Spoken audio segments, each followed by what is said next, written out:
ఇకపోతే అంటే ఇప్పుడు నీ ఫ్యామిలీలో ఇప్పుడు మీ మదర్ ఫాదర్ మీ సిస్టర్ ఉన్నట్టున్నారు, వీళ్ళు కాకుండా నీ ఫ్యామిలీ మెంబర్స్ అంటే మీ రిలేషన్స్ ఎవరన్నా చెప్పారా ఎందుకు సినిమాలకి వెళ్తున్నావు? మ్యాక్సిమం అందరు చెప్పిన వాళ్ళే, మ్యాక్సిమం అందరు ప్రతి ఒక్కరు చెప్పిన వాళ్ళే నాకు తెలిసి.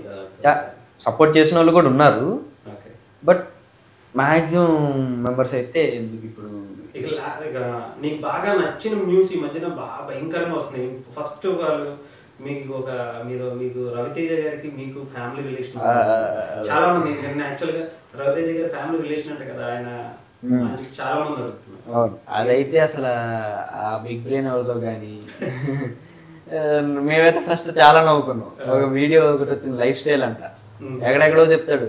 నా డేట్ ఆఫ్ బర్త్ తో స్టార్ట్ చేశాడు, రాంగ్ అన్ని రాంగ్ చెప్పుకుంటూ పోయాడు. రెమ్యునరేషన్ ఏందో చెప్తున్నాడు, నోటికి వచ్చింది. కార్ ఏదో మమ్మీ హౌస్ వైఫ్ అంట, డాడీ ఏమో ఎంప్లాయ్ అంట. సరే ఇంక వాళ్ళ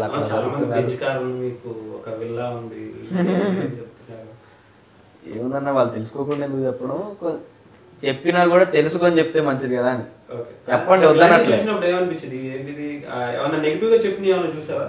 నెగిటివ్ గా అయితే ఆబ్వియస్ పాజిటివ్ నెగిటివ్ రెండు ఉంటాయన్న. అది మనం ఏది తీసుకోవద్దు, పాజిటివ్ తీసుకో నెగిటివ్ అదంతా ఏది తీసుకోవద్దు, మన పని మనం తీసుకుంటాం. ఇంకా మొన్న మీరు అన్నది రవితేజ గారిది అయితే ఆర్టికల్ ఒకటి స్టార్ట్ చేస్తే ఇంక అందరూ అది రాసుకుంటూ పోతున్నారు. కొంచెం రవితేజ గారి రిలేషన్ అంటే కదా, అదే అంటే నీకు ఆయనకి దగ్గర పోలికలు ఉన్నాయా? దగ్గర పోలికలు ఉంటే అది ఆ కామెంట్స్ పెడుతున్నారు అన్న. రవితేజ గారి దగ్గర పోలికలు అన్నారు, ఓకే. అడివిశేష్ గారి దగ్గర పోలికలు అన్నారు, ఓకే. అంటే ఇప్పుడు అది అడివిశేష్ గారి రిలేటివ్ అయిపోతానా, పృథ్వీరాజ్ గారు చిన్నప్పటి రోజు చేసి పృథ్వీరాజ్ గారి రిలేటివ్ అయిపోతానా? అంటే వాళ్ళు ఏంది ఇప్పుడు పెద్ద సినిమాలో వస్తే బ్యాక్గ్రౌండ్ తో వచ్చాడు అన్న ఇదిలో ఉండిపోయారు. కాకపోతే అసలు ఒక టాలెంట్ తో వచ్చాడు, ఓకే ఎంకరేజ్ చేద్దాం అన్నట్టు లేదు. నిజంగా అసలు నీకు ఎటువంటి సంబంధం లేదు లేదన్న. తాతయ్య ఊర్లో పని, ఇక్కడ డాడీ యుఎస్ రిక్రూట్మెంట్ కంపెనీ, డాడీకి టచ్ లేదు, మమ్మీకి సాఫ్ట్వేర్. ఎవరన్నా రిలేషన్స్ కజిన్స్ కానీ ఎవరు లేదు. సో అన్ని మనం క్లియర్ గా వింటున్నా ఏంటంటే తను ప్యూర్ గా బయట నుంచి తన టాలెంట్ తో తను ఈ స్థాయిలో నిలబడ్డాడని అనుకోవచ్చు. అంతేగాని రవితేజ గారి రిలేషన్ వల్ల వచ్చాడో లేదా ఇంకొక రిలేషన్ వల్ల వచ్చింది అయితే కాదు. ఎందుకంటే నీకున్న యాక్టింగ్ మేము చూసాం, ఎందుకంటే అంత చిన్న ఇష్యూ కాదు. ఎందుకంటే సలార్లో రావటమే ఒక పెద్ద సెట్ అయితే తర్వాత దాంట్లో నువ్వు చూపించిన యాక్టింగ్ కావచ్చు, ప్రశాంత్ నీల్ గారు నిన్ను రికమెండ్ చేసి పృథ్వీ గారితో చెప్పి మళ్ళీ నిన్ను అక్కడ అలాంటి వ్యక్తులు నిన్ను రికమెండ్ చేశారంటే ఎవరు అంత తీసేయడానికి లేదు కదా. ఇప్పుడు మన ఇండియాలో టాప్ డైరెక్టర్స్ లో ఉన్నారు రాజమౌళి గారు కానీ ప్రశాంత్ నీల్ గారు. అలా చెప్పాలంటే బాహుబలి కానీ ఇప్పుడు సలార్ రికార్డ్స్ ఇంకా క్రియేట్ చేస్తాం. ఎలా అనిపించింది ఒక్కసారి మొత్తం చేంజ్ అయిపోయింది, ఇండియా మొత్తం కూడా సలార్ సలార్ సలార్ అంటే? నేను సెట్ లో ఎక్స్పెక్ట్ చేసిందే అన్న, ఇదంతా ఎక్స్పెక్ట్ చేసిందే సెట్ లో. సో మరి ఇంత రెస్పాన్స్ ఎక్స్పెక్ట్ చేయలే, బట్ ఎక్స్పెక్ట్ చేసాం. కలెక్షన్ ఏమైనా ఎక్స్పెక్ట్ చేసిందే కానీ రెస్పాన్స్ ఇంత ఎక్స్పెక్ట్ చేయలేదు. బాహుబలి కన్నా అంటే ఇప్పటి వరకు మనం బాహుబలి రికార్డ్స్ అనుకున్నాం, దానికి మించి ఈసారి కలెక్షన్స్ వస్తాయి అనిపిస్తుందా? ఏమన్నా కలెక్షన్స్ ఒక్కొక్కరు చెప్తున్నా, నేను ఇంకేం చూడలేదు. ఆల్మోస్ట్ ఈ 3 days వరకు అయితే మాత్రం కంప్లీట్ గా అన్ని పోయినాయి ఇప్పటి వరకు ఉన్న రికార్డ్స్ అన్ని కూడా. మీరు చెప్పడం డెఫినెట్ గా ఫస్ట్ డే కలెక్షన్స్ అప్పటి నుంచి కూడా బాలీవుడ్ సినిమాలు కూడా ఈసారి మన సినిమాని చూసి ఆగిపోయే పరిస్థితికి వచ్చింది.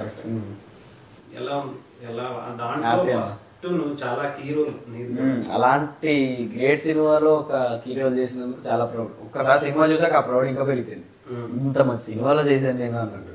ఇప్పుడు ఈ మధ్యన మళ్ళీ ఏమన్నా ప్రశాంత్ నీల్ గారికి కాల్ చేసావా, కాంటాక్ట్ అయ్యావా సినిమా చూసిన తర్వాత? లేదు, మెసేజ్ కానీ ఎలా ఉంది ఆపర్చునిటీ ఆయన దగ్గర తీసుకున్నావు? ఆయనకి నువ్వు చెప్పి ఆయన థ్యాంక్స్ చెప్పడం కూడా ఇష్టం ఉండదు? థ్యాంక్స్ చెప్పడం, నేను ఇది కూడా ఏది పృథ్వీరాజ్ గారికి సజెస్ట్ చేసినందుకు థ్యాంక్స్ చెప్తామని ఆగి ఆగి ఆగి ఆగి ఒక 3 months పోస్ట్ పోన్ చేసుకున్నాను నా థ్యాంక్స్ చెప్పడమే. ఫస్ట్ ఇంకా అయిపోయింది September 28th అప్పుడు అయిపోయింది. ఈరోజు మీ లాస్ట్ డే అన్నారు, సరే ఈరోజు థ్యాంక్స్ చెప్తాం అనుకున్నా. నేను ఆ టెల్లిట్ వచ్చేలోపు సార్కి ఏదో పనులు వెళ్ళిపోయారు అన్నారు, ప్యాకప్ అయిపోయింది. నేను మళ్ళీ తర్వాత కలవాలి, ఆ రోజు థ్యాంక్స్ చెప్పడం మర్చిపోయా, అదే కుదరలేదు. నెక్స్ట్ షెడ్యూల్ అమ్మ దొరికింది, సరే పోస్ట్ పోయింది, ఇప్పుడేం చెప్దామని 4-5 రోజులు ఇంకా హైదరాబాద్ లో మాది ప్యాకప్ అయ్యేంత వరకు ఇక్కడే జరిగింది. అది కూడా అది మ్యాంగ్లూర్కి వెళ్ళక ముందు వరకు రోజు చెప్దాం అని మళ్ళీ ఏమనుకుంటారు థ్యాంక్స్ చెప్తే అని. ఇంకా లాస్ట్కి సరే ఇప్పుడు ఆయన కరెక్ట్ ఆయనకి ఇష్టం లేదు బట్ థ్యాంక్స్ చెప్పడం అనేది నా రెస్పాన్సిబిలిటీ అని వెళ్ళా. సార్ థ్యాంక్ యూ సార్ ఇట్లా సజెస్ట్ చేసినందుకంటే చూసి దేనికి అన్నారు. ఆయన ఫస్ట్ థ్యాంక్స్ అనేది పడదు కదన్నా దేనికి అని. అదే సార్ పృథ్వీ సార్కి సజెస్ట్ చేసినందుకైతే సరే పోరా అన్నారు అంతే.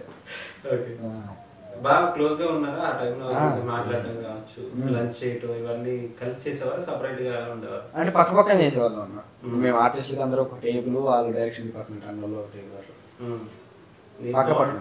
అంటే చాలా మంది అనుకుంటారంటే సినిమాల్లో వాళ్ళకు ఒక ఫుడ్ వీళ్ళకి ఒక ఫుడ్ పెడతారు అని చెప్పి అనేవాళ్ళు ఉన్నారు అక్కడికి. అలాంటిది ఏమైనా ఉందా లేదంటే మీకు సపరేట్ గా అందరితో కలిసే మీరు? అందరం కలిసే తింటాం. Okay right. అయితే thank you, all the best. మాకు ఇంటర్వ్యూ ఇచ్చారు. చాలా బిజీ షెడ్యూల్, అసలు చాలా రోజుల నుంచి ట్రై చేస్తున్నాను, ఫుల్ బిజీగా ఉన్నాం. అన్ని ఛానల్స్కి ఇచ్చి చిరాగా అనిపిస్తుందా లేదంటే ఎందుకు అనిపిస్తుందా?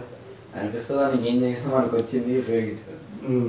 హ్యాపీ అంటే ఇన్ని ఛానల్స్ నీ వెనకాల ఉన్నాయి అంటే నీ దగ్గర ఏమీ లేకపోతే ఎవరో రారు. బట్ ఎలా అనిపించింది? ఇన్ని ఇంటర్వ్యూస్ పిలుస్తున్నారు, ఇబ్బందిగా అనిపించిందా? అనిపించింది స్ట్రెయిన్ అవ్వడం. అదే చెప్పింది చెప్పి అందరూ ఒకటే క్వశ్చన్స్ రిపీట్ చేస్తా ఉంటారు. అవుతుంది బట్ ఇంకా సరే ఓకే అయిపోతుంది, ఈ రోజుతో రేపటితో అయిపోతుంది అని ఒక చిన్న ఆస్తో నడుస్తున్నారు.